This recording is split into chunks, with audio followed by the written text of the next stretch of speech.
Hi everyone, I am Krishangi Sharma.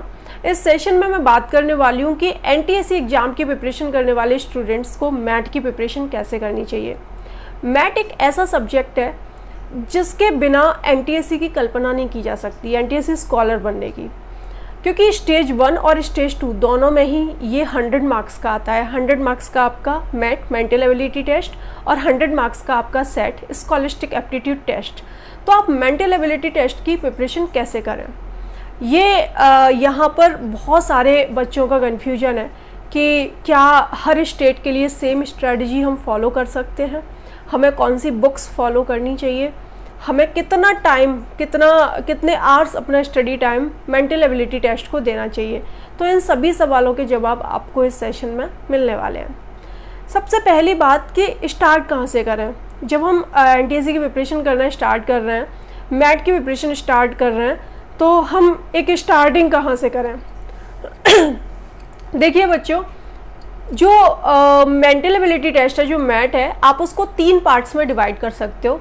एक part है verbal reasoning, दूसरा है नॉन वर्बल रीजनिंग और तीसरा है एप्टीट्यूड, क्वांटिटेटिव एप्टीट्यूड। ठीक है, तो ये 3 पार्ट्स हैं।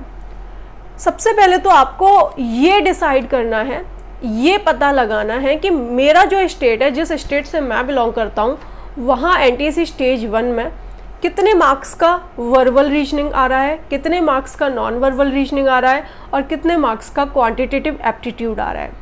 उसके हिसाब से आपको प्रिपरेशन करनी है। जैसे कि अगर मैं दिल्ली की बात करूं तो वहाँ पर क्वांटिटेटिव एप्टीट्यूड एक बड़ी अमाउंट में आता है, 50-50% का रहता है क्वांटिटेटिव एप्टीट्यूड और रीजनिंग। और वेस्ट बंगाल की भी बात करूं तो वहाँ पर भी क्वांटिटेटिव एप्टीट्यूड आता है। ऐसे ही हर स्टेट की स्ट्रैटेजी अलग है मैथ के लिए, क्योंकि नंबर ऑफ़ क्वेश्चंस आपको पता होने चाहिए कि कौन से सेक्शन से कितने क्वेश्चंस आ रहे हैं। तो इसके लिए आपको क्या करना है, या तो आप किसी पर्टिकुलर टीचर को फॉलो कर सकते हो, उसकी गाइडेंस में प्रिपरेशन कर सकते हो। अगर आपको ऐसा लगता है कि ये पॉसिबल नहीं हो पा रहा है, मैं कहाँ से प्रिपरेशन करूँ। वैसे तो मेंटल एबिलिटी टेस्ट की क्या क्या स्ट्रैटेजी हो सकती है, जो भी इम्पोर्टेंट सेशंस हैं, मैं इसी चैनल पर सेम चैनल पर अपलोड करने वाली हूँ। लेकिन उसके अलावा भी आपको खुद भी पता होना चाहिए, आपको खुद भी एक थोड़ा सा एनालिसिस करना चाहिए। तो मैं कहूँगी आप जिस स्टेट से बिलोंग करते हो उस स्टेट के प्रीवियस ईयर क्वेश्चन पेपर को डाउनलोड करिए और सबसे पहला तो एक एनालिसिस बनाइए कि इस टॉपिक से इतने क्वेश्चंस आ रहे हैं और मुझे ये टॉपिक यहाँ पर पढ़ने हैं, डिफ़िकल्टी लेवल ये है। ठीक है, ये आपको सबसे पहले चेकआउट करना है। जब आपने ये चेकआउट कर लिया तो मैं कहूँगी कि अगर आप इस एग्ज़ाम की प्रिपरेशन 9 से स्टार्ट कर दो तो ज़्यादा बेहतर होता है। एक लोड नहीं होता, प्रेशर नहीं होता हमारे ऊपर। लेकिन अगर आप 10th में भी आए हो और इस एनटीएससी एग्ज़ाम के लिए सोच रहे हो तो मतलब पीछे मत हटिएगा, इस एग्ज़ाम की प्रिपरेशन ज़रूर करिएगा। लाइफ में जिस एग्ज़ाम के लिए फर्स्ट एंड लास्ट चांस मिल रहा हो, उस एग्ज़ाम के बारे में तो जिस दिन पता चले उसी दिन स्टार्ट हो जाना चाहिए, क्योंकि ये वो एग्ज़ाम है जिस एग्ज़ाम के थ्रू आपके कंट्री की गवर्नमेंट आपको बोल रही है कि आप इस नेशन के टैलेंट हो। तो यहाँ सबसे पहले तो टॉपिक, वर्बल रीजनिंग के टॉपिक लिखिए, ये टॉपिक मेरे एग्जाम में आ रहे हैं। नॉन वर्बल रीजनिंग के टॉपिक लिखिए और क्वांटिटेटिव एप्टीट्यूड के लिखिए। हर स्टेट के लिए डिफरेंट हो सकते हैं, 1-2 सब्जेक्ट में थोड़ा बहुत चेंज हो सकता है, सब्जेक्ट नहीं 1-2 टॉपिक में थोड़ा बहुत चेंज हो सकता है। ठीक है, ये चीज़ यहाँ पर है। दूसरा यहाँ पर मेन चीज़ रहती है कि हमारा सेफ स्कोर क्या है, हम कितना स्कोर करें। देखिए बच्चों, मेंटल एबिलिटी टेस्ट में जितना आप स्कोर कर दो उतना कम है। मैं कहूँगी कि अगर आप नॉर्मली स्टडी कर रहे हो तो 95+ का टारगेट बनाइए आउट ऑफ 100। अगर आप इतना टारगेट बनाते हो तो आप 90 के आसपास स्कोर कर पाते हो। और अगर आपका इतना स्कोर है तो एनटीएससी एग्ज़ाम के लिए आप थोड़ा सा श्योर हो सकते हो कि यस मेरा हो जाएगा अगर मैं सेट को भी अच्छे से पढ़ लूँ तो। ठीक है, तो यहाँ पर सेफ स्कोर की तरफ मत जाइए, 100% स्कोर करने के बारे में सोचिएगा। तीसरी बात यहाँ पर जो आती है वो ये आती है कि जब हम इस एग्ज़ाम की स्टडी कर रहे हैं तो हमें कितने आवर्स पढ़ना चाहिए। देखिए, स्टार्टिंग जब आप करो तो सबसे पहले टॉपिक वाइज स्टडी करो। जैसे आपने कोई भी टॉपिक पढ़ा, आपने कैलेंडर पढ़ा, ठीक है, आप कैलेंडर के क्वेश्चंस कर रहे हो, आपने कैलेंडर पढ़ा, तो सबसे पहले तो कैलेंडर के कॉन्सेप्ट्स को क्लियर कर लीजिए अपने माइंड में कि ये कॉन्सेप्ट्स हैं और फिर उस पर जो भी प्रैक्टिस क्वेश्चंस हैं उन प्रैक्टिस क्वेश्चंस को करो, कैलेंडर के लेवल 1 के, लेवल 2 के, एडवांस लेवल के, मतलब जितने लेवल तक का एनटीएससी स्टेज 2 में आ रहा है उतने लेवल तक का पूरा कंप्लीट करके रखिएगा।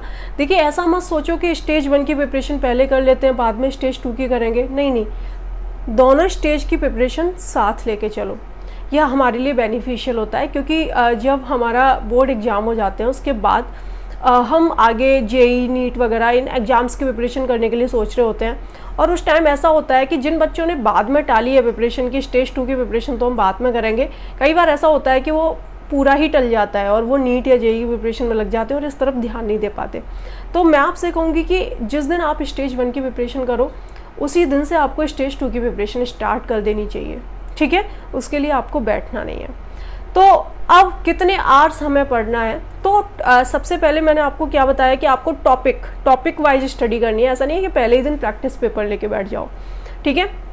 1 बाय 1 सभी टॉपिक्स को क्लियर कर लीजिए। इसके लिए आप 1 आवर का टाइम दे सकते हो डेली। एक कंसिस्टेंसी होनी चाहिए। डेली का मतलब ये है कि आप वीक में 5 डेज सेलेक्ट कर सकते हो कि मैं इन 5 डेज पर मैथ पढ़ूंगा या पढ़ूंगी, ठीक है, या फिर आप 6 डेज भी सेलेक्ट कर सकते हो। एक दिन का गैप जरूर रखिएगा, ठीक है, संडे को आप छुट्टी लगा सकते हो आराम से, ठीक है। या फिर आपने वीक में मैं कहूँगी मिनिमम 5 वीक में अगर मिनिमम 5 डेज आप 1 आवर पढ़ रहे हो तो 5 आवर हो गया पर वीक, तो एक वीक में आप कम से कम एक टॉपिक तो क्लियर कर ही लोगे। तो 1 बाय 1 जब आप 9th से स्टडी स्टार्ट करते हो या क्लास 10th के स्टार्टिंग से भी करते हो तो 1 बाय 1 आप टॉपिक्स को कवर करते जाइए। जब आपके टॉपिक्स कवर हो गए, थोड़े से उस टॉपिक से रिलेटेड प्रैक्टिस क्वेश्चंस को भी आपने कर लिया है, उसके बाद आपको क्या करना है, आपको प्रैक्टिस टेस्ट की तरफ जाना है। अब देखिए यहाँ पर बच्चों के माइंड में आता है कि 100 क्वेश्चंस होते हैं और 120 मिनट का टाइमिंग होता है, तो क्या हमें डेली 2 घंटे मैथ को देने हैं तो बाकी सब्जेक्ट्स के लिए हम टाइम कहाँ से निकालेंगे। तो मैं कहूँगी बच्चों, आपको जो पेपर है ना, आपके पेपर में जो 100 क्वेश्चंस हैं मैथ के में, उसको आप 4 पार्ट्स में डिवाइड करिएगा, ठीक है।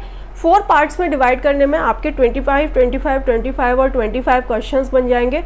तो उसके लिए जो भी टाइमिंग होगा, एसोसिएटेड टाइमिंग, वो 30 मिनट्स का होगा। तो डेली 30 मिनट दीजिए, टॉपिक कवरेज होने तक 1 आवर दीजिए, ठीक है। और टॉपिक कवर हो जाए उसके बाद प्रैक्टिस के लिए डेली 1 आवर का आपको डेली 30 मिनट का आपको टाइम देना है, ठीक है। 25 क्वेश्चंस डेली सॉल्व करने हैं। तो 4 दिन में आप क्या करोगे, 4 दिन में आपका एक पेपर सॉल्व हो जाएगा इस तरीके से कंसिस्टेंसी के साथ।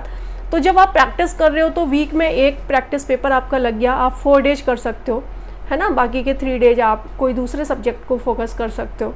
तो 25 क्वेश्चंस। अब ये क्वेश्चंस करने कैसे हैं, ऐसा नहीं है कि 25 क्वेश्चंस लेके बैठ गए और 2 घंटे लग गए, नो नो नो। अपने मोबाइल में या फिर जो भी आपके पास स्टॉप क्लॉक वगैरह है उसमें आप 30 मिनट का टाइम लगाइए और उन 30 मिनट के टाइमिंग में आप उन क्वेश्चंस को प्रैक्टिस करिएगा। आपके वो सभी क्वेश्चंस जो आपने 25 सेलेक्ट किए हैं वो 20 से 25 मिनट में हो जाने चाहिए। 5 मिनट आपके पास एक्स्ट्रा होनी चाहिए, ठीक है। तो जितने भी क्वेश्चंस आपने किए हैं, 25 क्वेश्चंस किए हैं, उनको आप आंसर्स करते जाओ, इसका ये है, इसका ये है, या फिर जो भी आपने टिक लगाए हैं उनमें से जो भी क्वेश्चंस रॉन्ग हो रहे हैं उनका सबसे पहले टॉपिक देखो, ये कौन से टॉपिक का है, और जो भी कॉन्सेप्ट वहाँ पर अधूरा रह गया उसको कंप्लीट करो कि ये क्वेश्चन क्यों गलत हुआ है। अगर आप इस तरीके से मैथ की स्ट्रैटेजी फॉलो करोगे, इस तरीके से अगर आप मैथ को करोगे, तो मैं कहूँगी आपके 95 प्लस मार्क्स को कोई नहीं रोक सकता। और एनटीएससी में मैथ सेक्शन में अगर आपके 95 प्लस मार्क्स आते हैं तो वाव, बहुत ज़्यादा चांसेस बढ़ गए कि आप एनटीएससी स्कॉलर बन सकते हो। तो इस तरीके से आप यहाँ एनटीएससी की प्रिपरेशन कर सकते हो। रही बात बुक की, तो आप कोई सी भी बुक मार्केट से ले आइए जिसमें एरर्स कम हो। आप किसी भी बुक से प्रैक्टिस कर सकते हो, आपको कॉन्सेप्ट किसी भी बुक से कर सकते हो। बाद में आपको कोई भी टेस्ट सीरीज वगैरह ज्वाइन कर लेना या फिर कहीं PYQs वगैरह हैं उसके थ्रू आप प्रैक्टिस कर लेना। तो मैंने यहाँ जो मैथ की स्ट्रैटेजी बताई है उसके अकॉर्डिंग अगर आप प्रिपरेशन करते हो तो आपके बहुत अच्छे मार्क्स आएंगे और आपका एनटीएससी का रास्ता आसान हो जाएगा। मुझे लगता है ये जो भी डिस्कशन मैंने किया है मैथ के बारे में, आपको ये बहुत अच्छे से समझ में आया होगा कि कैसे आप इसको प्रिपेयर करो। अगर आपको ये सेशन अच्छा लगा तो आप इस सेशन को लाइक ज़रूर कर सकते हो, अपने फ्रेंड्स के साथ आपको शेयर भी करना है। और चैनल अभी तक सब्सक्राइब नहीं किया तो चैनल को सब्सक्राइब करके बेल आइकन भी प्रेस कर देना है ताकि सभी लेटेस्ट नोटिफिकेशंस आपको ऑन टाइम मिलते रहें। ठीक है, मैं मिलती हूँ किसी दूसरी वीडियो के साथ, किसी दूसरे सेशन के साथ। तब तक के लिए bye and take care, bye bye.